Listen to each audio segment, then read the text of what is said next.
Just a warm welcome to all of you again to Harvard at New York Climate Week. I'm Lindy Funmutsius. I'm the director of the Salata Institute's Climate Action Accelerator, and we are the fortunate hosts of today's panels and reception. You have many, many things going on this week. Many of you I know are quadruple booked and running all over this island, and so I just want to say thank you for being here. The next panel on whether it is already too hot to work will be in two parts. We will have some opening remarks by Satchit Balsari, one of our Harvard experts, and we will also have some opening remarks by Reema Nanavaty. So I'd like to introduce them first, and then we'll introduce the rest of the panelists for the fuller discussion.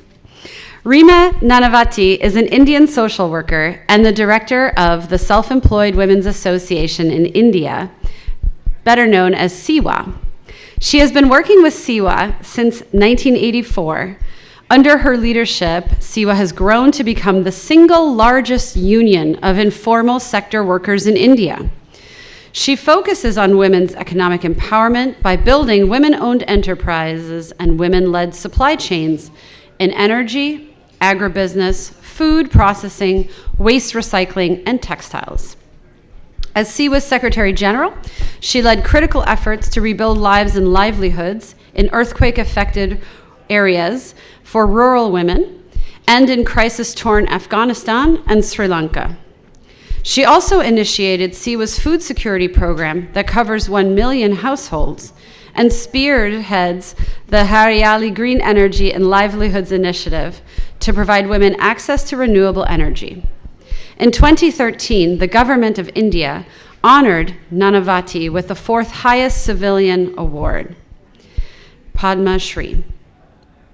So I'd like to invite Reema to come up and share a couple of remarks with us. Or Satchit as well? Okay. Well, I would also invite Satchit Balsari.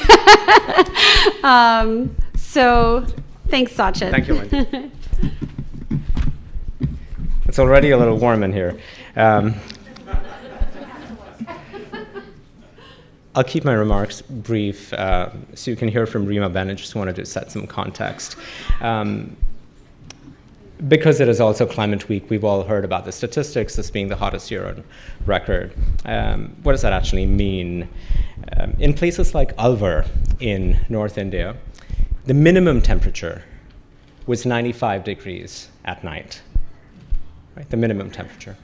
In Phoenix, as we know, 100 days consecutively stayed above 100 degrees. In Delhi, it was 104 for 46. What happens to our workers is the following. The International Labour Organization's Ensuring Safety and Health at Work report has estimated there are at least 2.41 billion workers that are being exposed to extreme heat. 22 million getting injured from extreme heat, and 18,000 deaths, which I assure you is an underestimation, and we'll explore why in this panel.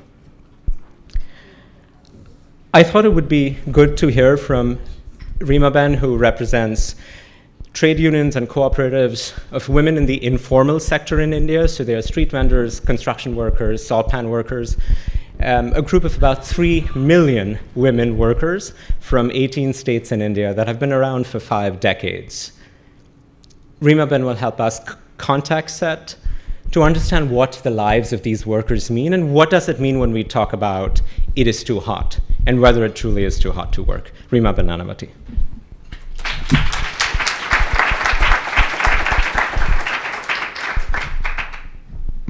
Wow.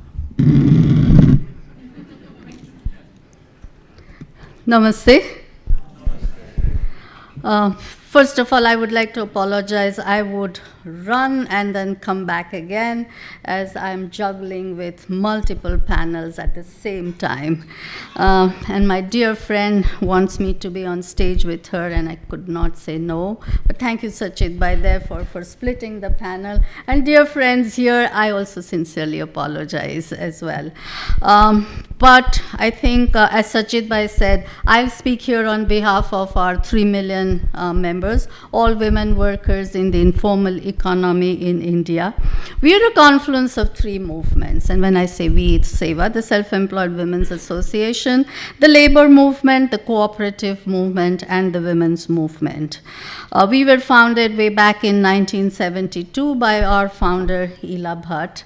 And as she always said, that poverty is also a form of violence with the consent of the society. And therefore, we at SEWA come together as poor, as women, and as workers, no matter what caste, community, or religion we belong to. We come together to build our collective strength to fight poverty. We're not here to fight a government or a contractor, but how do we build our collective strength to fight poverty, earn a life of dignity and self-respect? So our goals are full employment and self-reliance of our members. And by full employment, we mean that every worker at SEWA has access to work and income security, food security, and basic support services, which is healthcare, childcare, nutrition, and shelter. I fear to say social security, because in this context, social security is too much for us, but it's just the basic access to support services. And our objectives are therefore that the workers just don't remain workers or producers, but they become owners and managers of their own trades and enterprises. Therefore, it's a joint action of struggle and development, of union and collectives, cooperatives, federations, associations, for-profit and not-for-profit companies. We have members who could be classified into 4 major categories. These are home-based workers. I'm saying all this so that when I talk about heat, when it's too hot to work, you can understand who are the workers I'm referring to. So these are incense stick rollers, garment workers, beedi rollers, the Indian cigar, artisans who work from their homes, vendors and hawkers who sell vegetables, fruits, eatables, cutlery items on the streets, and ready-made garment workers or old cloth sellers on the streets, manual workers and service providers. So these are construction workers, waste collectors and recyclers, head loaders, salt pan workers, small farmers, and agriculture workers. And a 4th category which has emerged in the last decade or so in our country, and that is of women who not only invest their own labor, but small capital, produce and sell. So these are like entrepreneurs or micro-entrepreneurs. And if you look at SEWA, we're like a large banyan tree.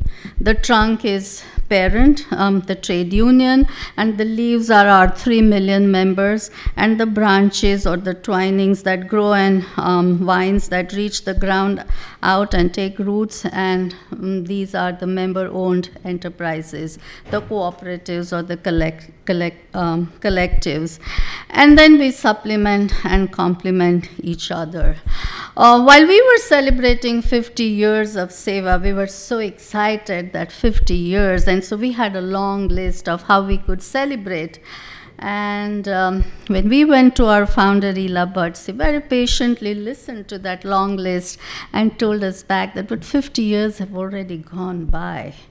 The real celebration would be if SEWA is able to celebrate 100 years. And so how do you remain relevant to the younger members of SEWA, as we have almost 40% of our members who are young, in the age group of 18 to 30 years. So we are an old organization, and yet we are young.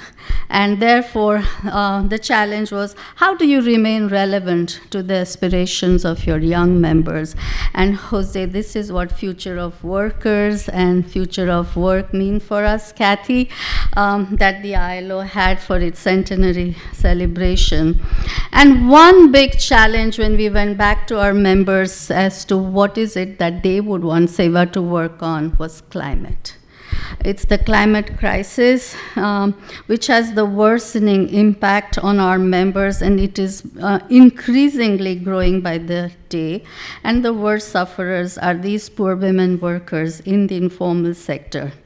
For them to be poor is to be vulnerable. The condition of being poor, of being self-employed, and of being a woman are all distinct yet interrelated states of vulnerability, and frequent climate shocks like heat waves add on to this vulnerability of the informal sector women workers, not a few hundreds or thousands, but millions. And I'm talking about the 3 million members of SEVA. The heat waves, as Satchit was explaining, or Dr. Satchit Balsari was explaining, I do not know in Fahrenheit, but we had 52 degrees centigrade. And my colleague Hina Ben, who is sitting here, she organizes the women workers in the deserts of Gujarat who make salt. This is the inland salt. And when we went to these salt pan workers, the first thing they said was, whether you drink hot tea or water, it's the same. The water boils the whole day. And you can imagine working in the scorching sun with the land being heated in the saline water, trampling the land so that the salt crystals do not get affected, and you do not have access to water that can keep you hydrated because water is boiling the whole day and at night. These women live under the sun for 8 to 9 months of the year. This is not the story of just the salt pan workers. If you look at the street vendors, the construction workers, the home-based workers, for them, the heat comes from below and the heat comes from the top. And the effect of it is it affects their working hours. The working hours reduced by almost half, and therefore their incomes reduced by 50 to 60%. This has a direct impact on the food and nutrition of the members. From 3 meals, they come down to just 1 meal. And in a country like ours, women also barely have access to that 1 meal. And that further adds to the health issues. Dehydration, skin rashes, other issues. Even if I cannot work in the heat, I have to work because otherwise how do I feed my family? And therefore she faints. Let me give you an example of a head loader. We organize in the city of Ahmedabad, which is known for its textile mills, and these women head load bales of cloth from one place to another, and she was just not able to head load those bales at 12 noon, and yet she had to because her husband was paralyzed. She had 3 children, and she fainted and she broke her leg. And either she goes to the moneylender to borrow, or there was no other way but to starve. And if you went to a moneylender, he would not only lend you at an exorbitant rate of interest, but he would ask for sexual favors from this woman.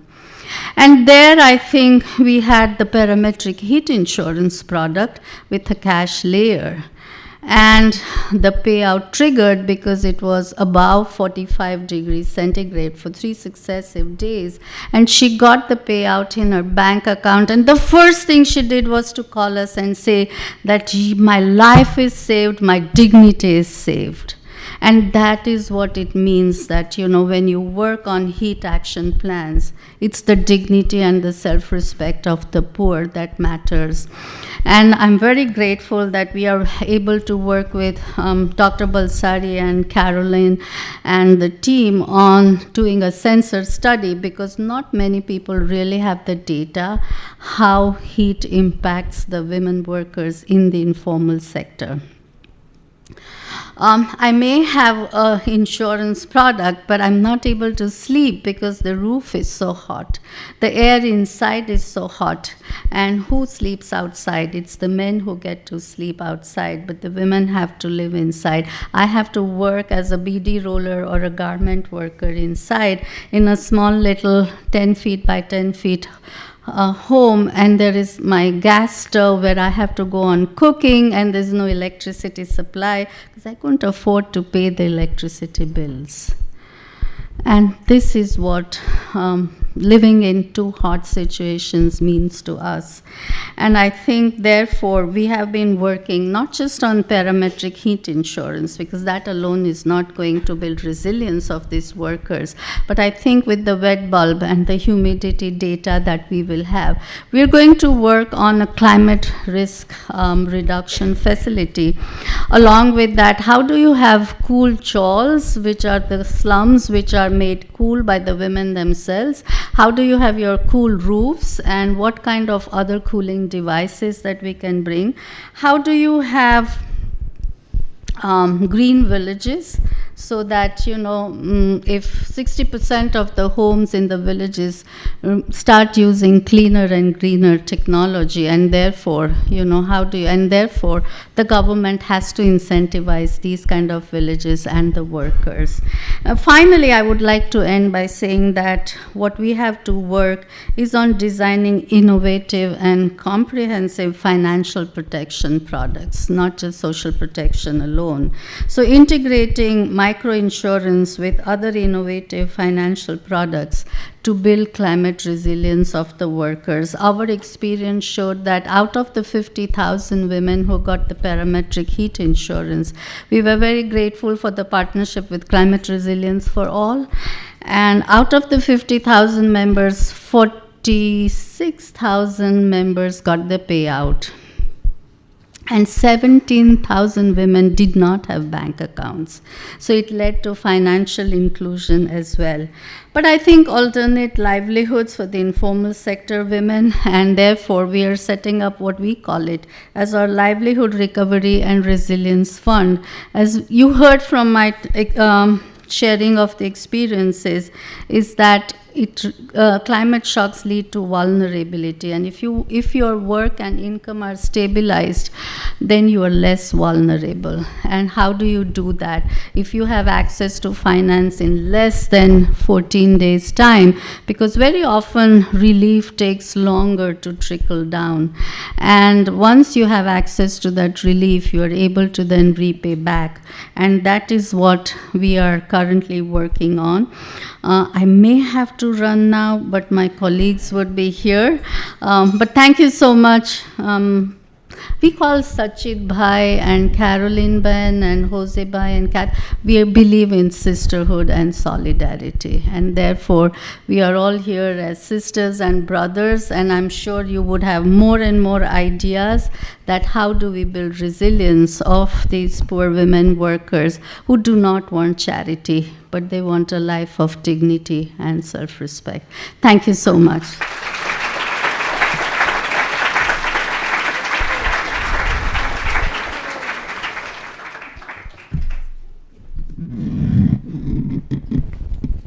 Reema Ben's friend, Secretary Clinton, had requested that she join her for the closing plenary of the CGI, so I wasn't going to win that argument.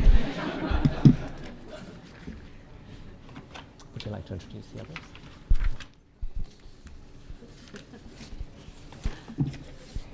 May I request our wonderful panelists for the rest of the session to join me on stage, and Lindy will introduce us. Thank you. Feel free to take a seat as well. We can move one chair out. Yeah, I think Reema's comments really underscore what you can do when you pair research with people who can take action.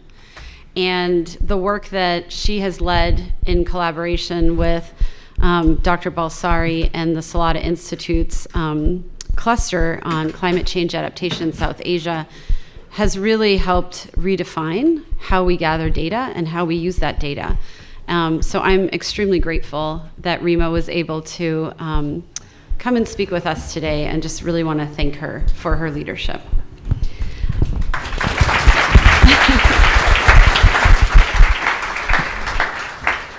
So Dr. Balsari is so humble that I told him I needed to do the introductions because he would not speak about his own work. So Dr. Balsari is an associate professor in emergency medicine at Harvard Medical School and Beth Israel Deaconess Medical Center. And he also works for the Department of Global Health and Population at the Harvard School of Public Health. What he will not tell you, because he's so humble, is that the Balsari lab collaborates directly with populations in distress all around the world. And he works on humanitarian response with agencies and civil society organizations and governments to reduce the information asymmetry that threatens to exclude the poor and disadvantaged from decisions that will impact their lives. In that vein, Dr. Balsari co-directs crisisready.io, a research response platform that builds data-driven decision tools for local communities and response agencies affected by global disasters. He is also the co-investigator on the Salata Institute's inaugural interfaculty cluster grant on climate change adaptation in South Asia, and we are just always admiring his work and dedication. When I turn to the rest of our esteemed panel, we have Sharon Block, who is a professor of practice and the executive director of the Center for Labor and a Just Economy at Harvard Law School. Prior to returning to Harvard, she served as the senior official delegate to the duties of the administrator at the Office of Information and Regulatory Affairs in President Biden's White House. From 2017 to 2021, Dr. Block led the Labor and Work-Life Program. During this time, she launched the Clean Slate for Worker Power project, which is a comprehensive policy initiative focused on fundamental redesign of labor law with the aspiration to enable all working people to create the collective economic and political power necessary to build an equitable economy and politics. Dr. Caroline Buckee is professor of epidemiology and the associate director of the Center for Communicable Disease Dynamics at the Harvard T.H. Chan School of Public Health. Dr. Buckee's group uses a range of mathematical models, experimental and pathogen genomic data, and big data from mobile phones and satellites to understand how human pathogens spread and may be controlled, with a focus on pathogens like malaria that affect vulnerable populations in low-income countries. Dr. Buckee's group is also interested in how to predict and contain the spatial spread of emerging pandemics. Cathy Feingold is a leading advocate on global workers' rights issues. As director of the AFL-CIO's International Department, Feingold is committed and a passionate advocate, a strategic campaigner, and a policy expert. In 2018, Feingold was elected deputy president of the International Trade Union Confederation, the organization representing 200 million unionized workers worldwide. She brings more than 20 years of experience in trade and global economic policy, worker and human and women's rights issues. In 2022, Secretary Blinken appointed Feingold to his Foreign Affairs Policy Board, where she provides input on a worker-centered foreign policy agenda. And finally, José García is the director of the Future of Workers team at the Ford Foundation. Since 2017, he has served as a program officer and senior program officer leading Ford's efforts to support organizations that are innovating new ways to build worker voice and influence. Prior to joining Ford, he served as a program officer for strong local economies at the Surnda Foundation, where he led the design and implementation of a $4 million grant-making portfolio to spur business development and acceleration while focusing on quality job and wealth creation. Before his time at Surnda, José was a policy fellow at the National Council of La Raza's Wealth Building Policy Project. During his tenure there, he co-authored the book Foreclosure to Fair Lending, Advocacy, Organizing, Occupy, and the Pursuit of Equitable Credit, and the policy report Making the Mortgage Market Work for America's Families. I hope that you will enjoy how our panelists discuss the future of work in climate change and extreme heat, and I'd like to welcome back Dr. Balsari to kick us off. Thank you.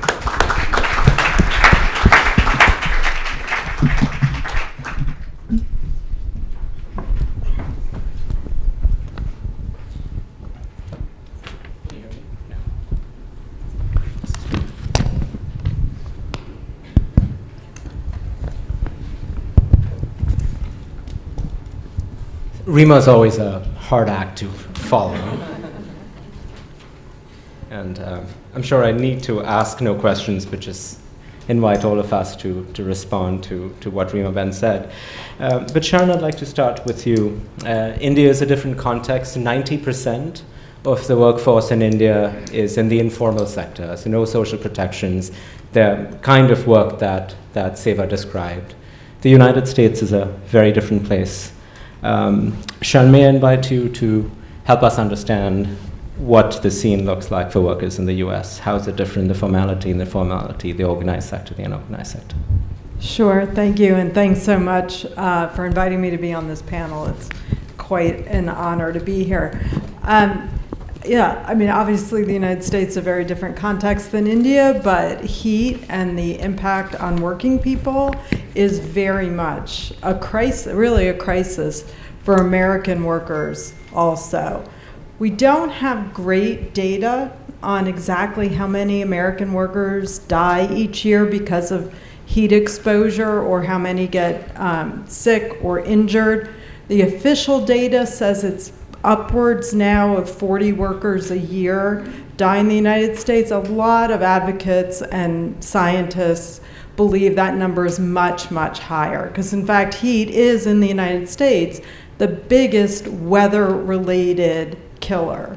So it's sort of logic that it's having a much bigger impact than 40 deaths a year. But clearly thousands of workers, there's no question, thousands of American workers are made sick, and sometimes gravely sick, because of exposure to heat. And we've actually known about this problem in the US. This is not a new problem. It might be a problem of increasing seriousness and urgency, but we've known about this problem for a long time. The National Institute of Occupational Safety and Health, which is a division of CDC, first wrote a report about the danger of heat for working people in 1972, updated that report in the 1980s, and yet at least our regulatory agencies, our government, had done nothing about it.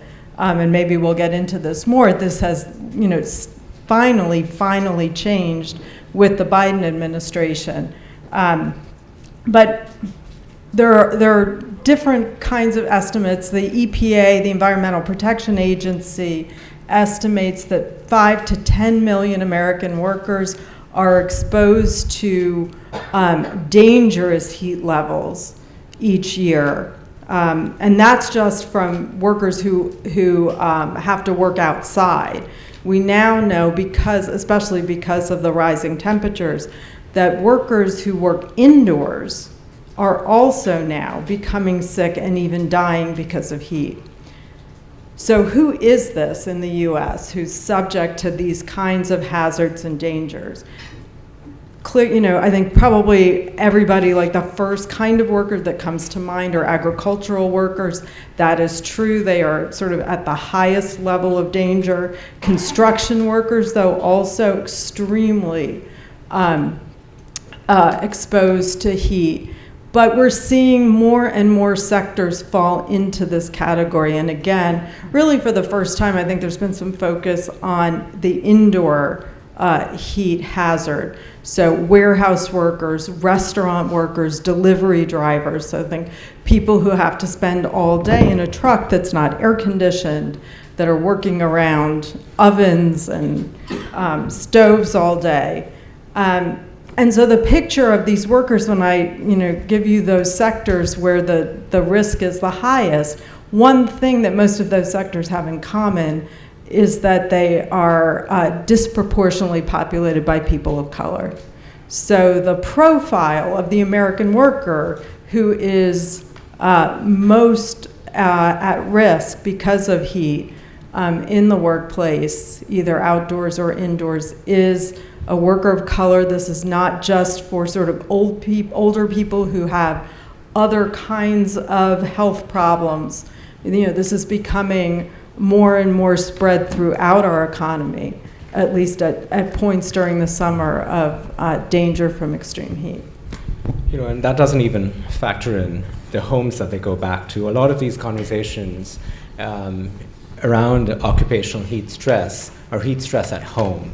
or heat stress at work, and the homes of the poor remain warm. Professor Buckee, in your role as sort of co-director of Crisis Ready with Andrew Schroeder, who's also in the audience, you've always sort of looked at the macro. You've looked at exposure risk to large disasters, population vulnerability, infrastructure. But the Salata supported project that you're co-leading with SEVA looks at really nanoscale data. Sort of, what was the impetus for downscaling and downsizing? Could you share more about that project, please? Yeah, of course. So I think when we talk about dangerous heat, what is dangerous heat? And we start thinking about products like parametric insurance, where particular thresholds are triggered above a certain temperature. It's important to recognize that a lot of these thresholds are arbitrary. And historically, heat waves are defined relative to a time series of weather data. They're not actually to do with how people experience heat. And so we have these kind of climate problems that happen on a large spatial scale, and we have thresholds that are going to be triggered by weather stations. But within the city of Ahmedabad or anywhere here as well, there's enormous heterogeneity in the actual lived experience of heat. And so depending on your activity level, depending on how long you've been exposed, exactly what temperature and humidity you're exposed to, there are cascading health effects. And yes, you can die of heat stroke, and we often see that in the media, but in fact, that's just the tip of this iceberg of large impacts on morbidity, chronic issues with kidneys, cardiovascular impacts, and so on.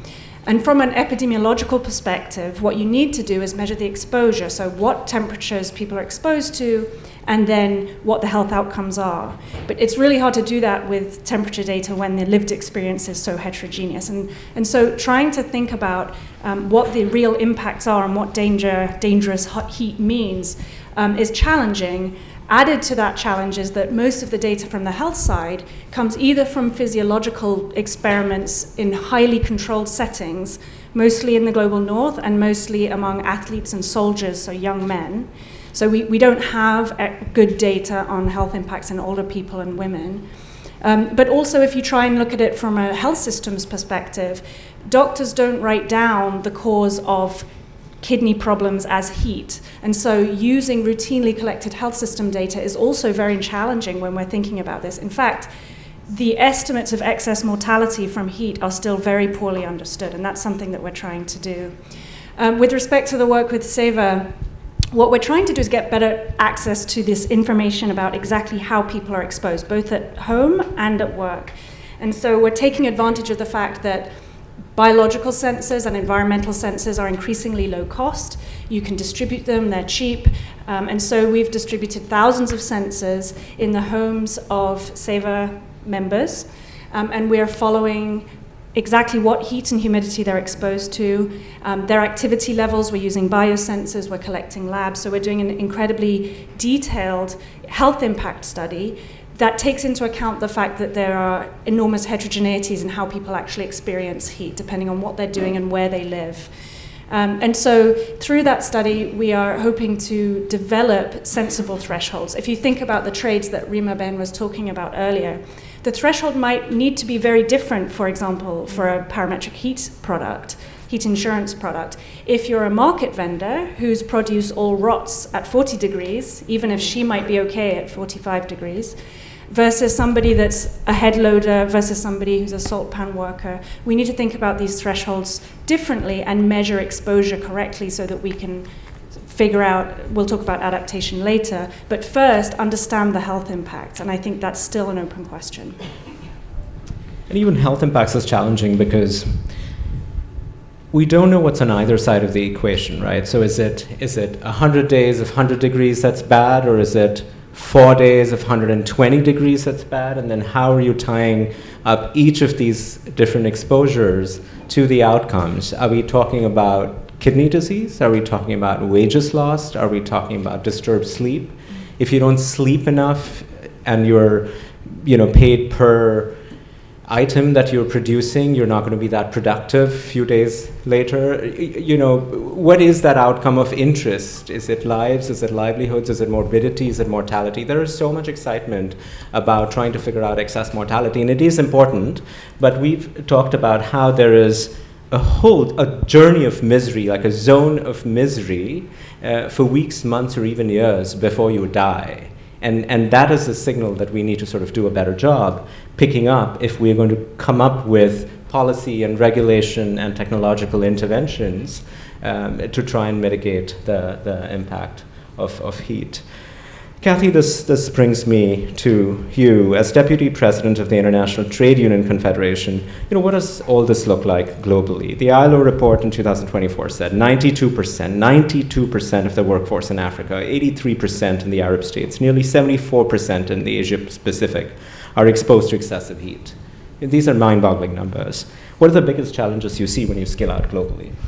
Great, thanks so much. And I want to start out by thanking all of you for actually bringing unions into the conversation. I feel like I just sat through the previous two panels. It was like a master class, and I love that we're ending with the voices of working people. And I want to give a shout out to my Sewa sisters that are here. I've had the honor of working with them for over 2 decades, and I am always humbled because you're always, pulling me to learn more. And just hearing Reema Ben reminds me of the work we have to do. Even the Harvard Faculty Club is big tent. So. I mean, I love it. I love it. So thank you. And I'm going to start where I will probably end. You really can't deal with systemic problems like this without collective power. That's how we address things in the labor movement. We're not going to do this one Sewa sister at a time. We're not going to do this one U.S. worker at a time. We are going to address systemic problems with this kind of panel, with your science and with your data and with worker organizing. Exposure to heat we see in the global labor movement is an increasing workplace risk, but it's a health and safety issue, right? The labor movement for centuries, we've always been at the forefront of working on health and safety issues. So this is really our bread and butter, looking at climate, looking at heat stress, and looking at how we can sit with employers, sit with governments, negotiate, create spaces of social dialogue where we can figure out solutions to all of this. And indeed, the numbers are mind-boggling, and I will tell everyone to go look at the International Labor Organization reports. There is wonderful information about all of that. So what are we seeing? As Sharon already noted, this is across the board. Initially, everyone was talking about agricultural workers, even domestic workers in home. And let me start by saying it's the most vulnerable workers, and I started with those two categories, Sharon, because they're not protected by the US labor law. We heard in India, most of the workers that Sewa represents are not protected by Indian labor law. So you already have a massive problem when you talk about social protection and responses to this issue, which is the majority of the world's workers are not protected by labor law or formal social protection. That's an enormous problem. So that would be, I would say, a huge challenge. We're seeing new diseases related to occupational heat exposure, which are emerging: chronic kidney disease, the inability to have access to water, cardiovascular disease. But I want to give a concrete example of firefighters. Wildfire smoke is worsening respiratory and heart conditions. And we are seeing in India, again, new research is showing that extreme heat can double the risk of stillbirth and miscarriage for pregnant women. We recently had on the front page of the New York Times the issue of sugarcane workers, where women getting their periods was a problem because of the heat, and they were being told to get hysterectomies. This is in our supply chains. This is a massive problem, but this is an example of how heat stress is impacting the lives of real women workers. So the real challenge is marginalized workers, particularly outside of the US, face increasing exposure to heat stress. We've already heard about this. Informal and platform workers, and I think that's another area of work that we need to talk about, are often left with no choice but to work in these conditions. So if you don't have a union, and your employer is telling you, you must work or you will not get paid, there is a real imbalance of power. It's very difficult if you are in an Amazon warehouse and one worker stands up and says, it's really hot in here, I'm not gonna work.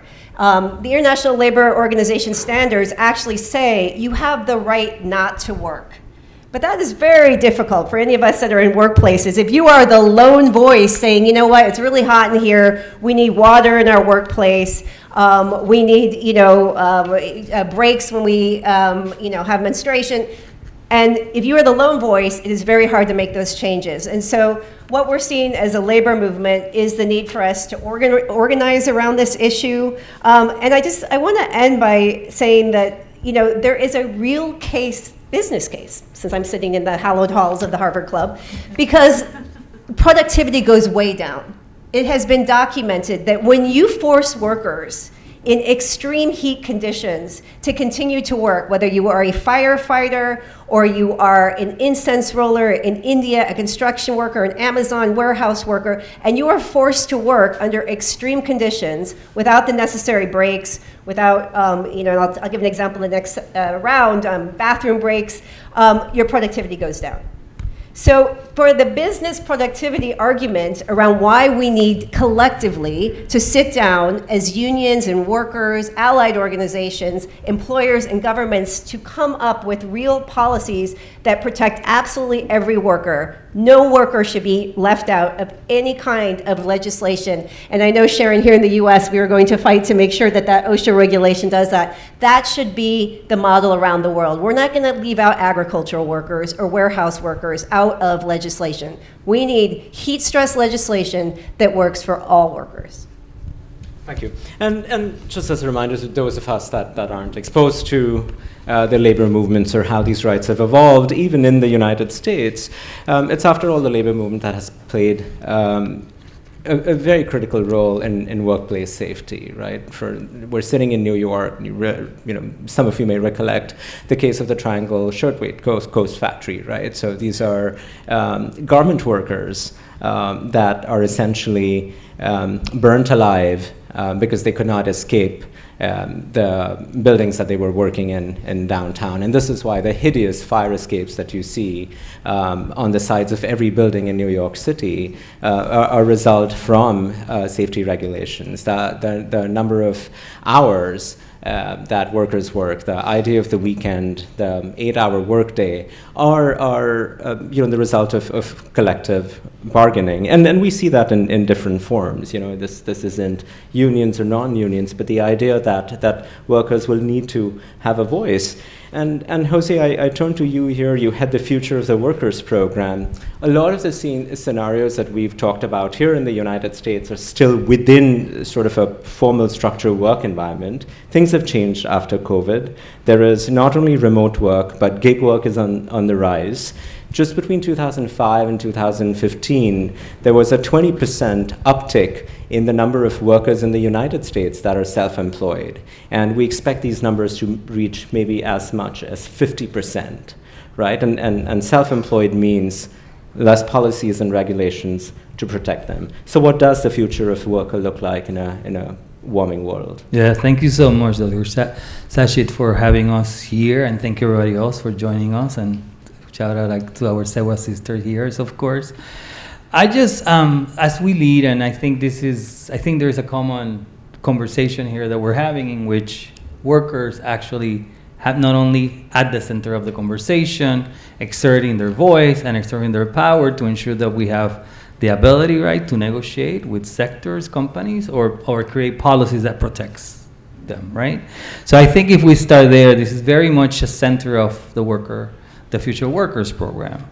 We believe our workers are our guide. It's not the future of work, it's the future of workers and how we touch everybody here. We believe workers, regardless of classification, have an equal right to labor protection, that social protections are guaranteed for all, and that workers shape the policy and economic system that rule their lives.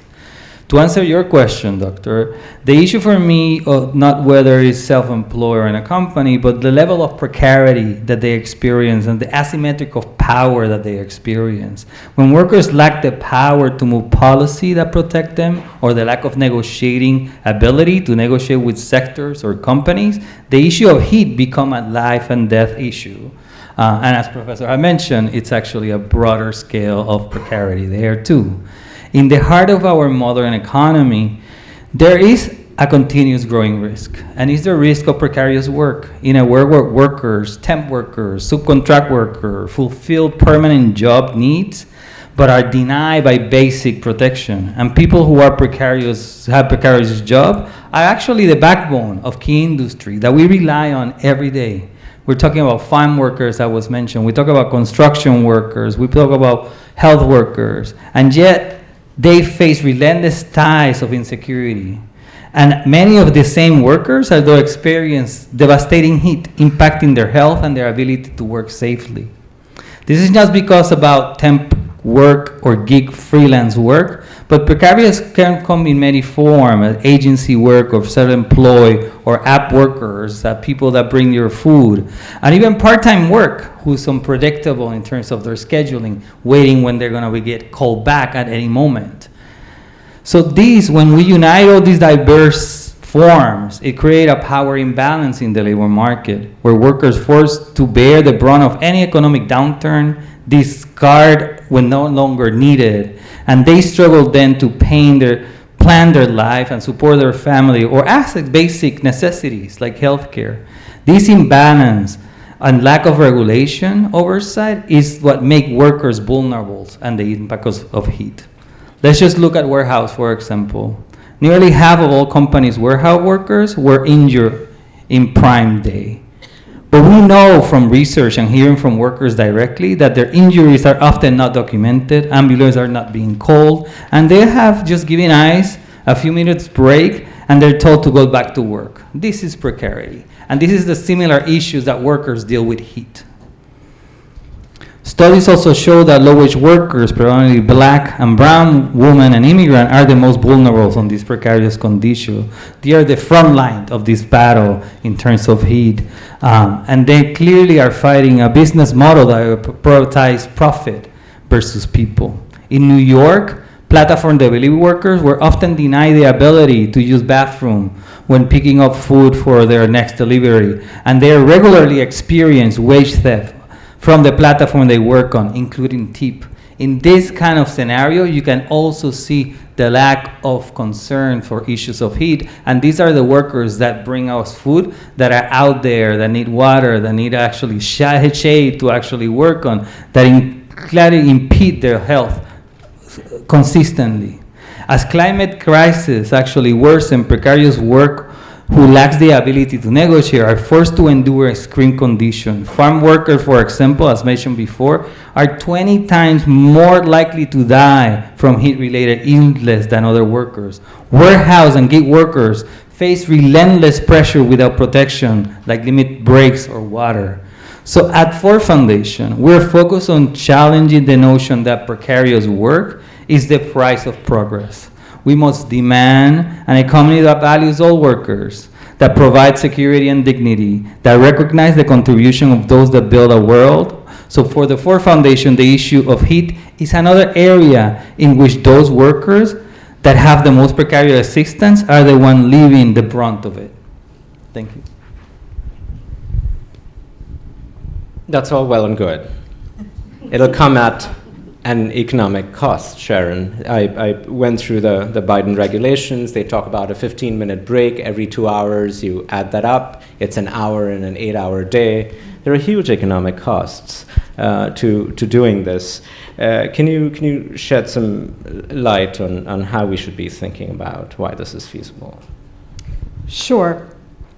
So, yeah, the rule, so the Biden administration has proposed a rule to require employers who are covered, and this is, part of what we've been talking about, is we think about OSHA regulations as covering all workers, but as you've flagged, not everybody who works in the private sector in this country is in fact covered by our regulatory system because of this this move to gig work.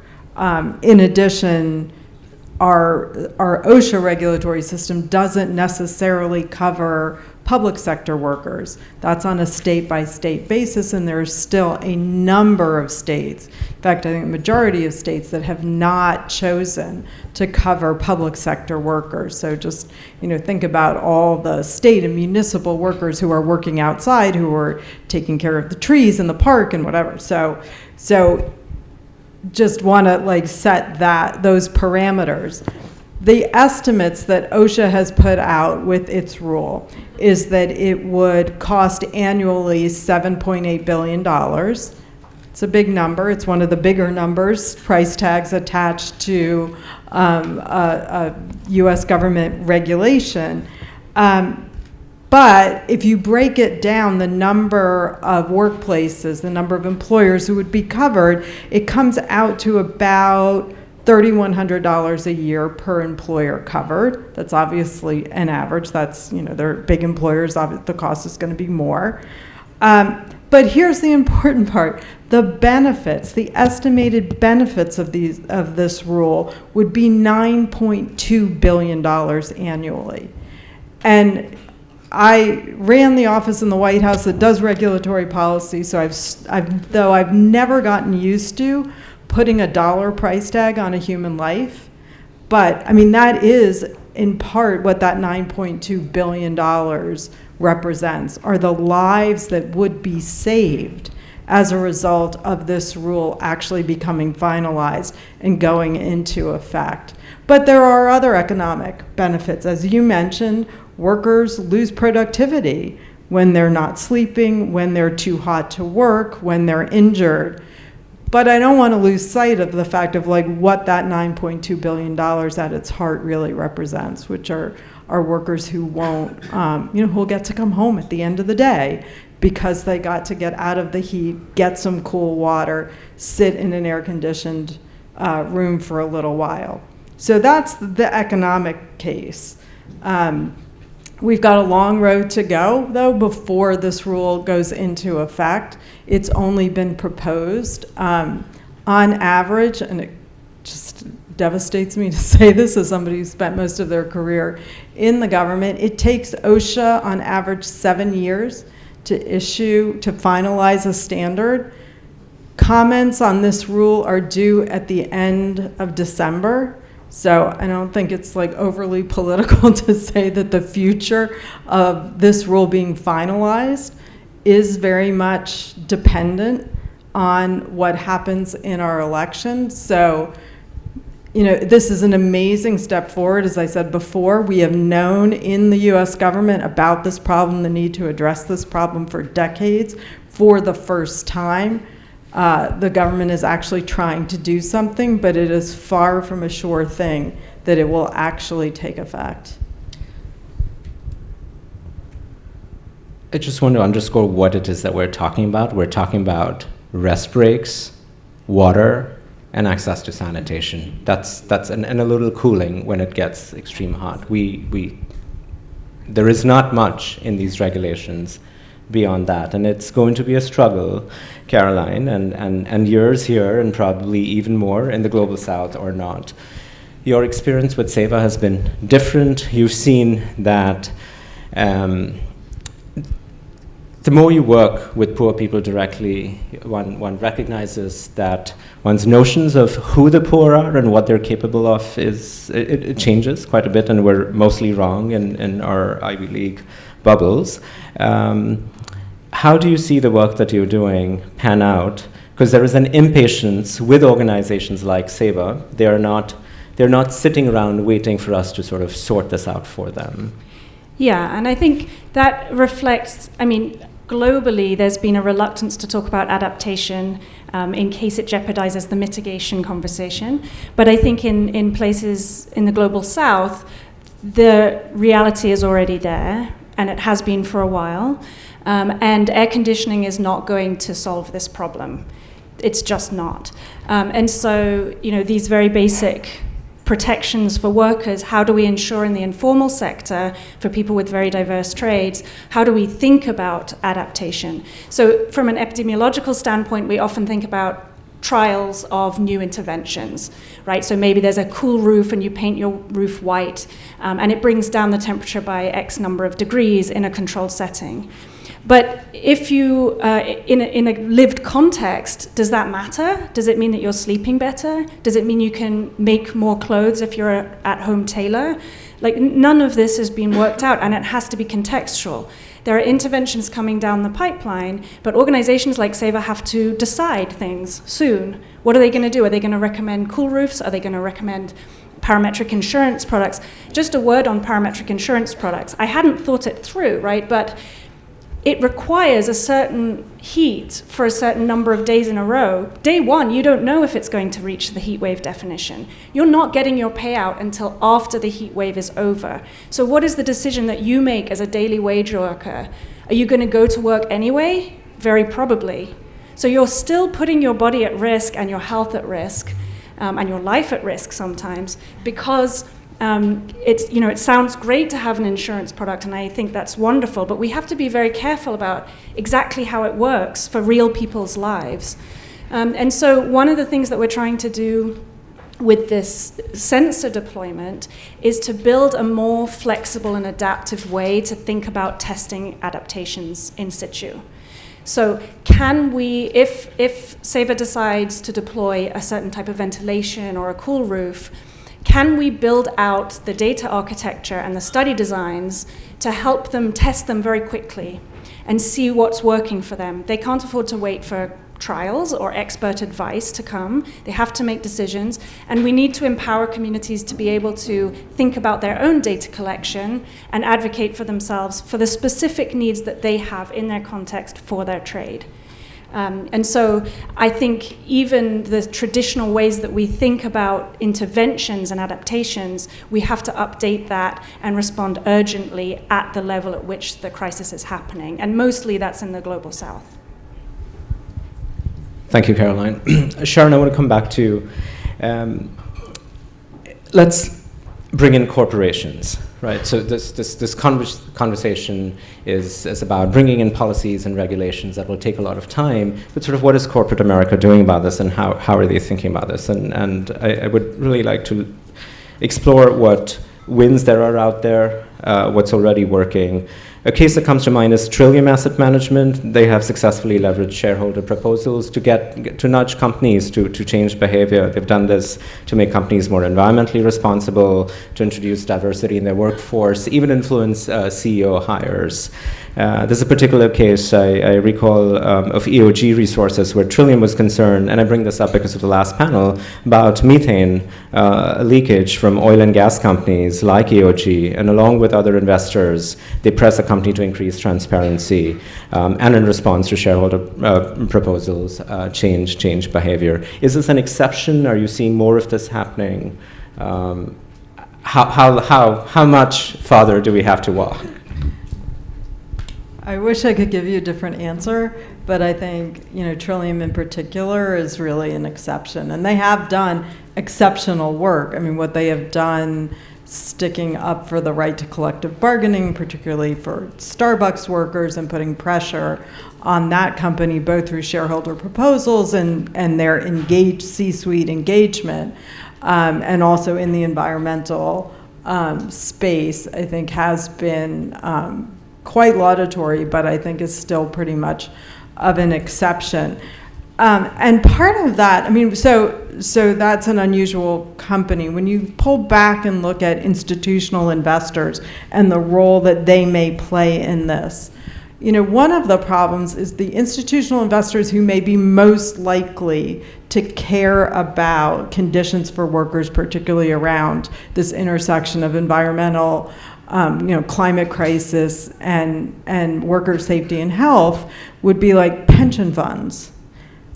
But we are seeing, at least in the United States, this pushback, especially at the state level in certain states, on not allowing fiduciaries to take ESG factors into account, actually legislating to take these factors out of their consideration. And so, even I think for institutional investors, pension plan trustees who are in states where this legislation hasn't happened yet, my sense is that it's having somewhat of a chilling effect. And I'm not aware of any institutional investors who actually are even quietly through their like C-suite engagement raising the issue of occupational safety and health related to heat.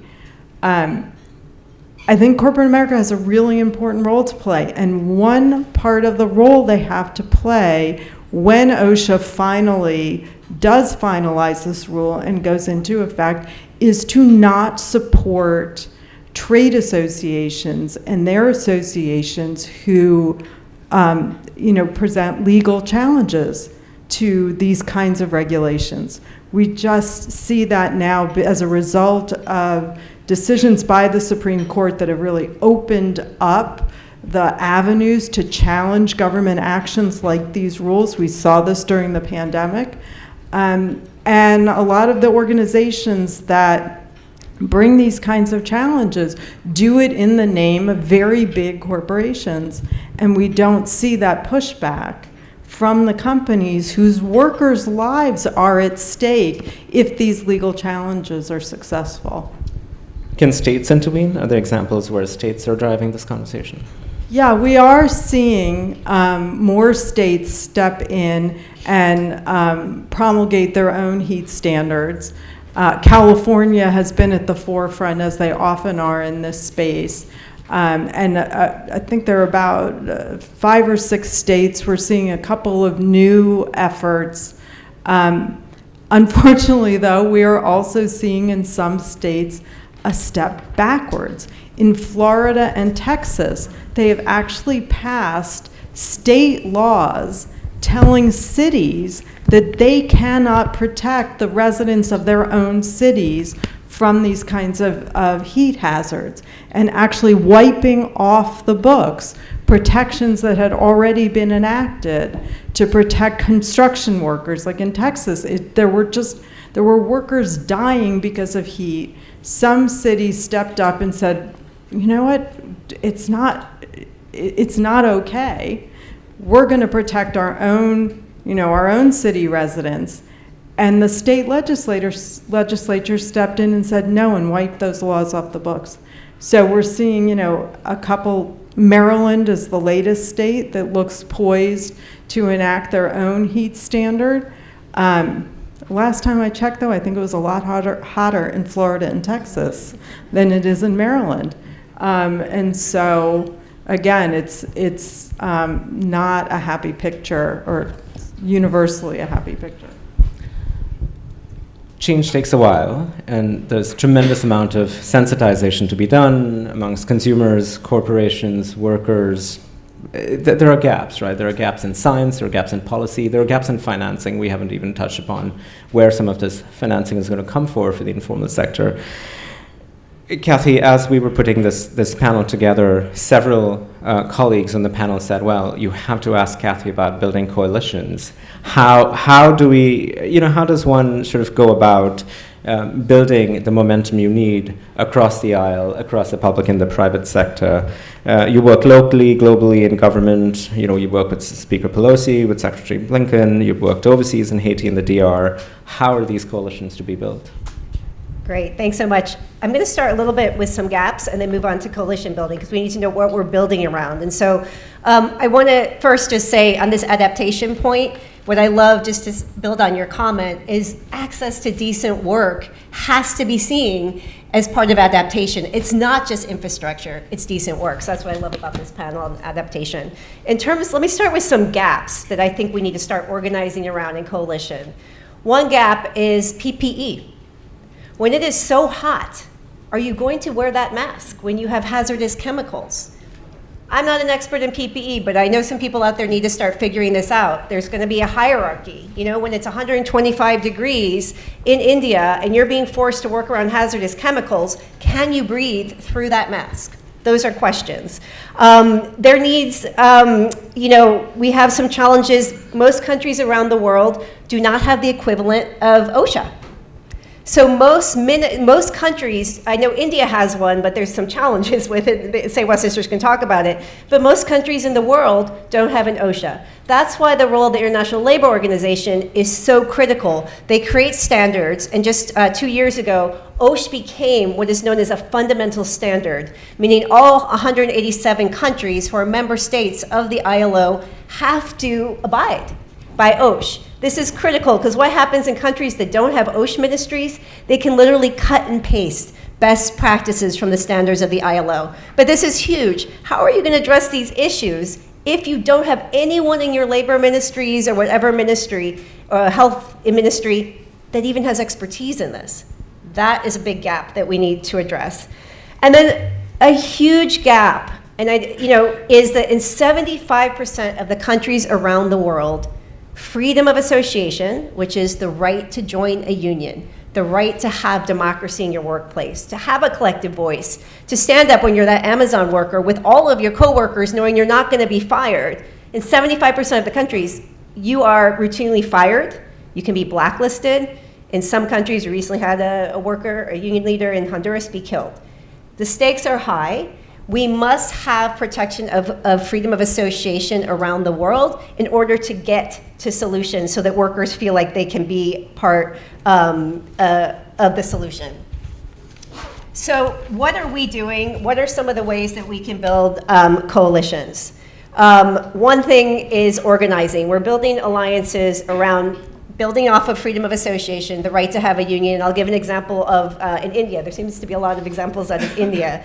One of our global union federation that organizes retail workers around the world, known as Uni Global Union, is organizing Amazon workers in India through the Amazon India Workers Association, which they have helped found and fund.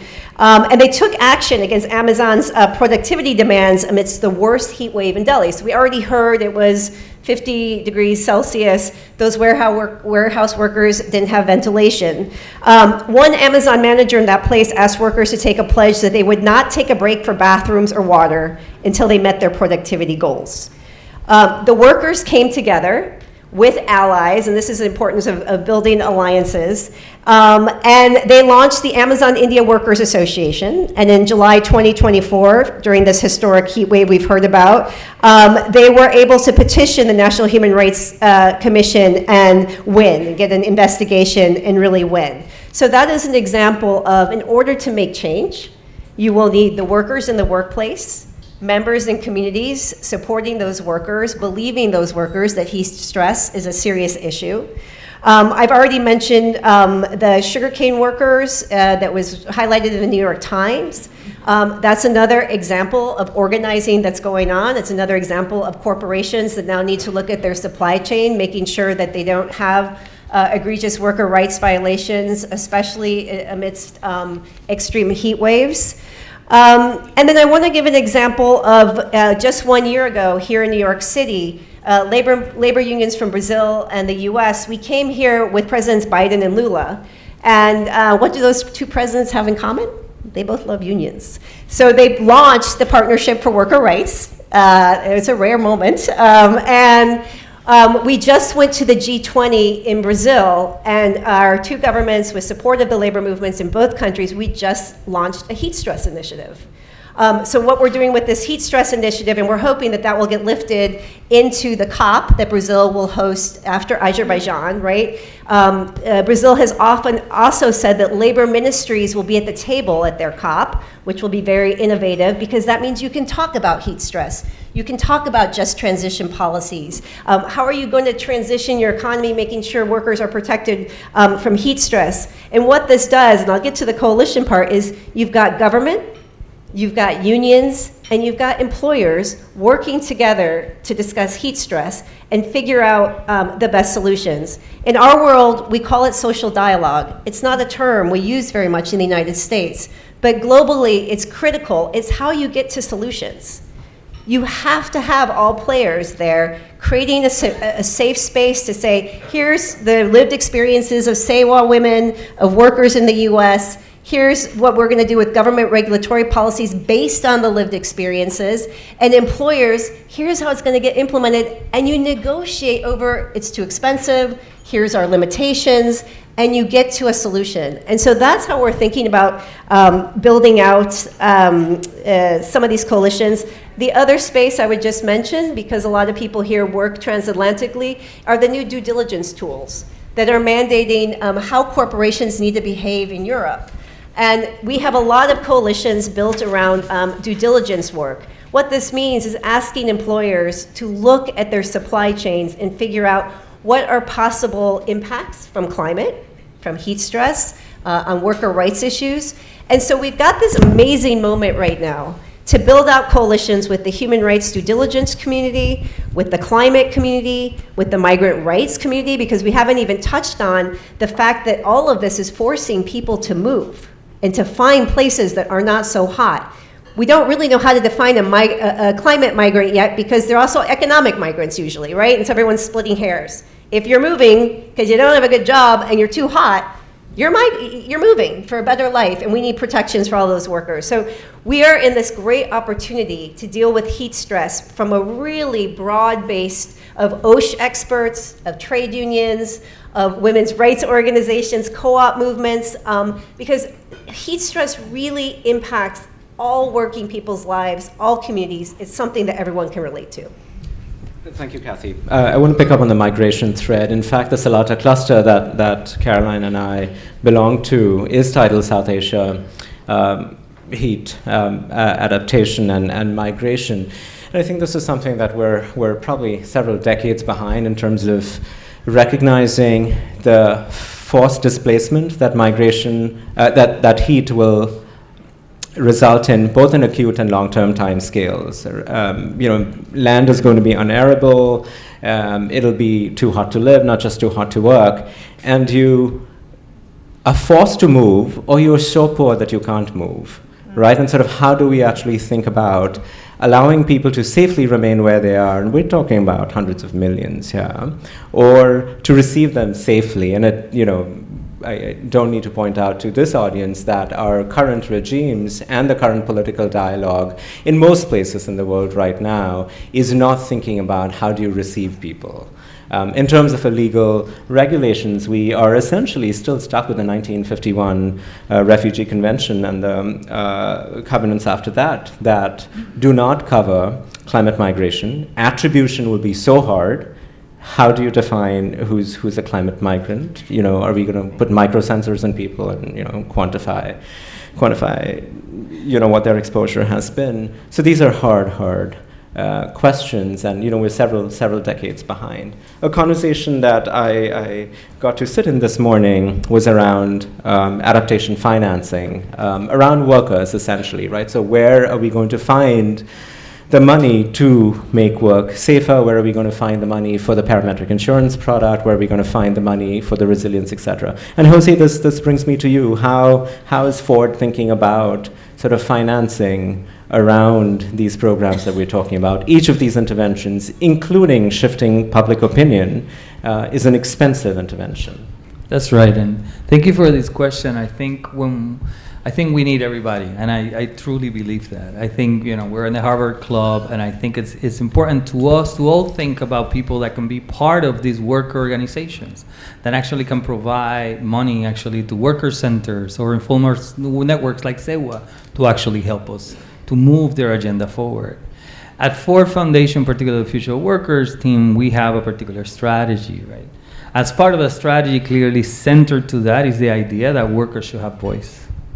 And as part of that, we need think tanks. We need narrative capacity. We need corporate players, financial players that actually care. And how do we create actually that multi-sectoral space in which actually can we agree to move then key policies and key negotiation sectoral forward, right? And as part of that, I think what we have done in the past, and I think a good example is during COVID.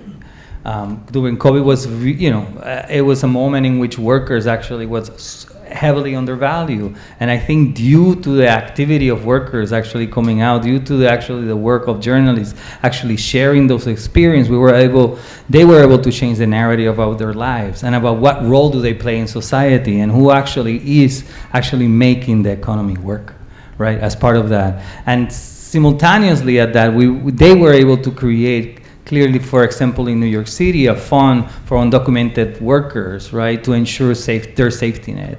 They were able to create frameworks, an essential bit of writing about diversity of cities. They were able to create in Harris County, they were able to create policy actually around OSHA in terms of health and safety that ensure that workers are at the table actually making decisions or actually helping to change the condition of what's going on to ensure that government actually covers those needs, right? So I think what we're trying to do is foster actually an ecosystem that takes us in a different place. And clearly for heat, we're in a different place already. We have workers in the Southwest in addition to the steers in Florida, but we have workers in the Southwest of the United States already in action. We have cities like in Arizona already actually asking mayors actually moving forward understanding this. And I will actually think, we're in climate week, and clearly this is a worker issue, but this is a climate issue. This is a racial issue. This actually will take many of us in philanthropy, in the different ways that they find philanthropy, to get us there.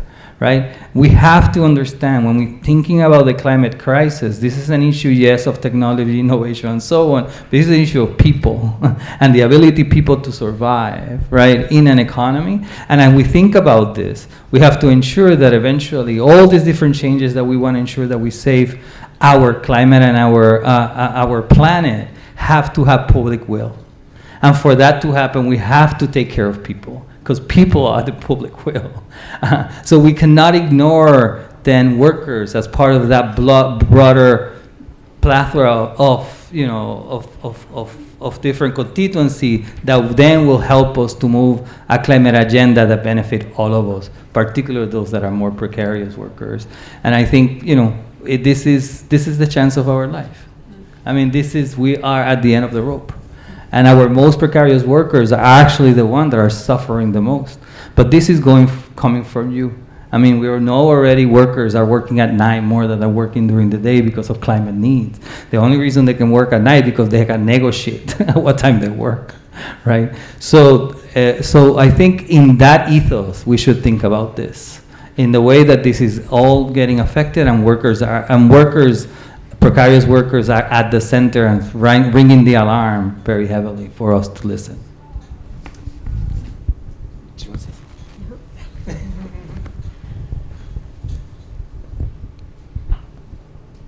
This is a really hard problem. José, I believe I was in conversation with you. I was sort of thinking about this panel, wondering, well, why do workers have to work in the summer? At what point did we normalize this?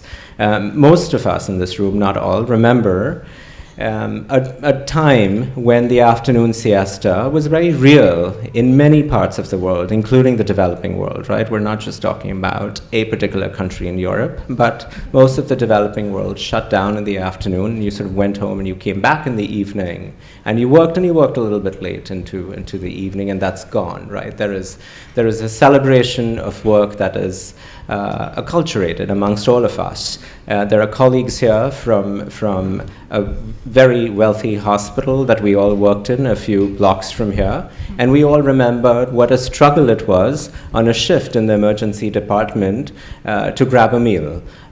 So much so that some of us are going to go back to our favorite sushi place tomorrow afternoon to celebrate the dial-in sushi, the delivery that we had on an ER shift that we ate at the doctor's station. I still remember the phone number. For real. José was saying that, and so as I was, asking why work, the expectation of work in the summer couldn't be different, right? Capitals moved in the summer, the wealthy summer, and stop working. And so where is this expectation of labor? And José pointed out that, in fact, the demand for products is driven by back-to-school demands at the end of summer around the world. And in fact, the summers are some of the busiest times for workers in the world, where they have to race against time to work. So an open question to all of us, as I would like to open this up to the audience, and then I would like to come back to the speakers, is, a couple of minutes for you to think about what might be that intervention to change that. If we were going to change that, how would we do that? But I don't want to spring that question on you. So let's take a few minutes to take some questions from the audience. Yes, please. Hi, Stephen Tebby, Kennedy School 07. Two questions, or maybe a concern, and I wonder what your opinion is, because you were mentioning EU legislation. I was personally working in a project task force to write up the ESRS, and so the CSRD standards. And may I request you to explain what that is to the audience that's not familiar with the abbreviations? Right, the Corporate Sustainability Reporting Directive, which is the whole legislation that corporations have to report to, ESG in Europe, and then you have the same version for the investors, SFRD, and due diligence that you mentioned before. Long story short, one of the big ambitions of Europe is to have what's called double materiality, which means for the first time, companies do not only have to report the external effects on their finances, that's the financial materiality, but also the impact materiality, that's the second one, that is inside out. What effect does a company have on its environment, on E, S, and G? Now, that from a scientific or from a moral perspective, that's absolutely brilliant. I'm just concerned that in the US, or because of the legal system, once you admit a negative externality as a company, you get sued. We had that case. I was working for CDP before, which is a reporting mechanism as well. We had US companies being sued because they reported to us immediately. So I wonder, I have a bet going that this issue is going to end up in front of the WTO sooner or later. So I wonder how you view that. Harvard has a wonderful law school, and we have a professor of practice. Yeah, it is a challenge. And again, I come back to what we're seeing. So I was in the Obama administration. We tried to make some progress on creating sort of a safe space for companies that want to take into account, and investors who want to take into account ESG factors in terms of the definition of fulfilling their fiduciary duty. And we know what happened at the end of the Obama administration, and that that regulation was stopped in its tracks. And then, so we thought that was bad enough, but then we've seen now this movement at the state level to actually, again, go in the opposite direction. And I think, it's not just bad policy, but it is creating this uncertainty so that you don't even have to have this kind of legislation everywhere. It's just, it has such a chilling effect, I think, on particularly, where my work has been is mostly with people who have who are concerned about their fiduciary duty, and it's a real problem. I wish I knew how to solve it. We need to have some kind of political consensus that this uncertainty is not good, and that we should be aligned with the rest of the world that wants companies to be more transparent and to be able to address these kinds of challenges. Yeah, thanks for the question, because I think this is a really a good one, and one that the labor movement has worked on for many, many years around corporate accountability. And the place that we basically have landed, although we welcome the due diligence, what we call building out guardrails in the global economy, right? Trying to create a level playing field both on climate and worker rights issues, is we have figured out after many years that you need something that's binding and enforceable. And so I'm going to give the example through trade policy, because you mentioned the WTO. I'm not going to get too much in the weeds here. But in the US-Mexico-Canada agreement, for the first time, we built out a binding enforceable tool, which is called the Rapid Response Mechanism, which means if a facility in Mexico that benefits from trading with the US violates worker rights, they can, after a long process, lose rights to export. There's a consequence. They could lose their right to export to the market. So one of the things we've been discussing is it was too bad that during those negotiations, which happened under the Trump administration, a lot of our climate allies didn't come to the table for political reasons. And so some of the creative thinking, and we haven't gotten there yet because we still need to figure this out, in the US is how might we use a trade vehicle? We will have a look at a review of USMCA coming up. How might we look at the climate piece? How do you make this binding and enforceable when an employer is actually violating the rights of workers around heat stress? It's not rocket science. I did not get a bathroom break. We bring in labor attachés or labor inspectors to look. So there are some creative ways to make it very practical. So you have, the due diligence pieces are very important, but when you ask about a US piece, I think it has to be very crisp. I think, there has to be a specific consequence, like you do not give workers bathroom breaks as, a fundamental right, which it is, as the ILO states. Then if you don't address it, you may not get access to the market. It is that important to the economic system. We need to ask new questions of our economic system. We can't continue this way around sustainability, around workers' rights. That's the current struggle that's happening in DC and around the world. What is this new economic model? And workers and climate are at the center of it. Thank you. Thank you for an excellent panel. I kind of wish this was the first panel for the heat of the day, and also that panel to me felt like more heat than light in terms of what it gave us. Thank you so much for this panel. My name is Graham Sinclair. I teach a course called Making the Sustainable Investment Case every spring. My question goes to my experience as an investment strategist. I worked at a mega bank investment arm. We had 340 billion in assets under management. We had a responsible investment engagement strategy with the food and beverage sector. I can describe to you crisply a conversation with a portfolio company. So we own chunks of these companies. And when you met with the sustainability officer and the supply chain officer, perhaps there was a lawyer on the call, and you ask it that very simple question, as the panelist just said, is, do you have bathroom breaks? Is there water for the workers who are harvesting the crops? Sometimes you could feel the awkwardness before you'd even finished the sentence. And here you have very well-paid professional people working at very reputable companies with typically branded food products, and they couldn't answer that question. So based on where this excellent conversation has gone, I have two thoughts, which is how actively and persistently has your attention on this issue and around workers and the heat protections, how has that taken you to investment houses and the investment professionals as humans and as professionals?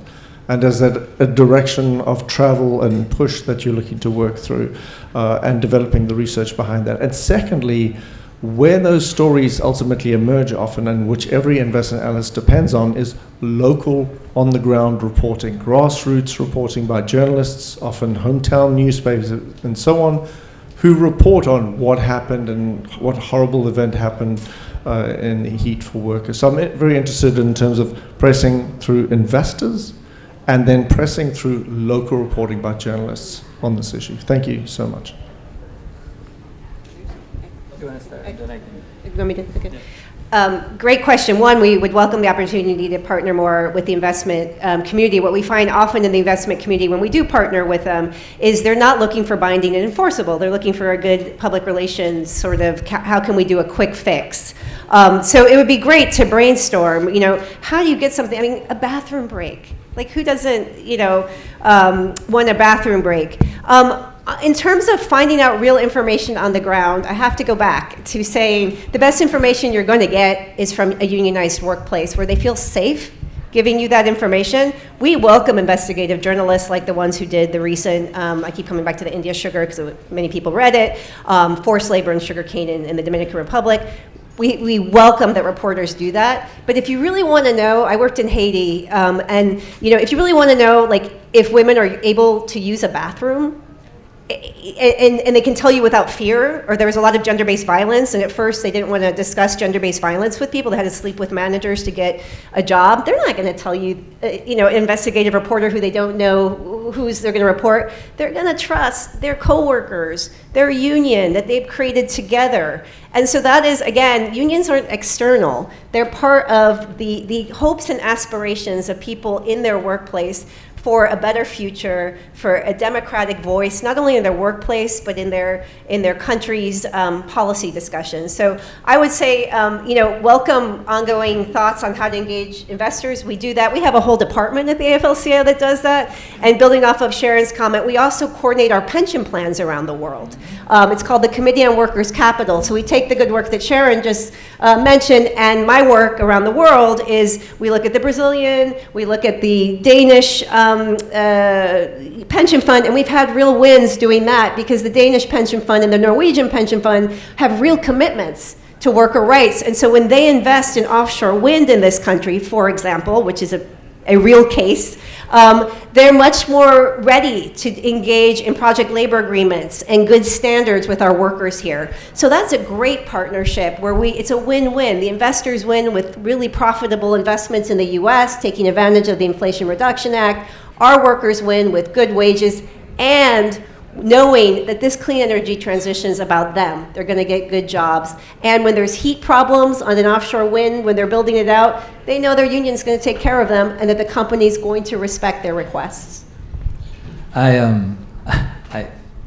I think in this arena, we have to mention it, right? The idea that we have an economy that works generally in short-termism, that works for next profit, quarterly profit, that doesn't look actually at the long-term effect of a company, that long-term effect of the corporation, and therefore of its workers, and how do we take care of them? So, I just had to say that.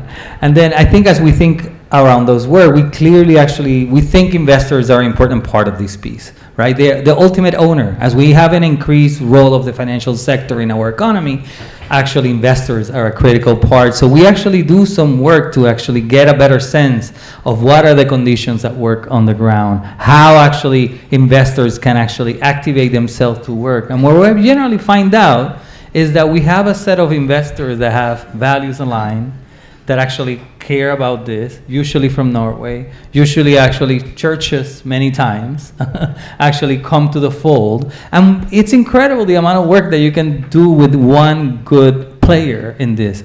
I think for us, of course, we wish that we actually can share and actually increase the amount of investors that care about these issues at the forefront, so we can work hand in hand, not only for ensure that workers have, but actually understand what are some of the needs as investors that we have, so that could be calculated as part of that. So open door policy in terms of having that conversation, work organization and other is critical, but we have to expand the amount of investors that think of long-term profit to ensure then that communication between workers, government, and the corporate sector actually is happening for the better of the economy. Clearly, we need a half-day workshop on this back in Cambridge, probably at the business school. I'm very cognizant of the time. This morning I was accused of standing in between the crowd and their access to Prince Harry. All I'm preventing is your access to hors d'oeuvres right now. So I'm going to take 30 seconds. I just wanted to congratulate Professor Buckee's team on the grant from the Mindru Foundation to the Salata Institute that lets you scale this work from 100 workers to several hundred more. What are the next occupations? You've been working with home-based artisans. So thank you. It's also your project, so it's a humble brag. I didn't say anything. We are hoping to kind of balance indoor and outdoor trades. Farmers, one of the most extreme thermal conditions is faced by Bengal factory workers.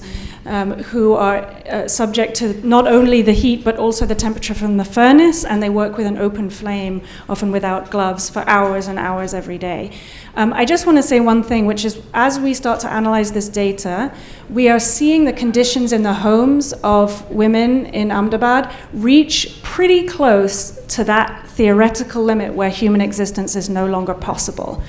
This is, this is so extreme that sometimes I worry, especially at Harvard, that we think about this as if we can substitute technology in and go about our lives as usual and not have any impact on economic growth and our own lifestyles and convenience. And once it becomes uninhabitable for work, for life, there is going to be massive shifts in the global planetary system for humans and for the rest of the world. So I just want to comment that, we are there. This climate crisis is here. It's real for people. And so I think that we really have to be much more open to the idea of all of us changing how we live more generally. Thank you all of you for joining us, and thank you kindly for your insights. Thank you very much.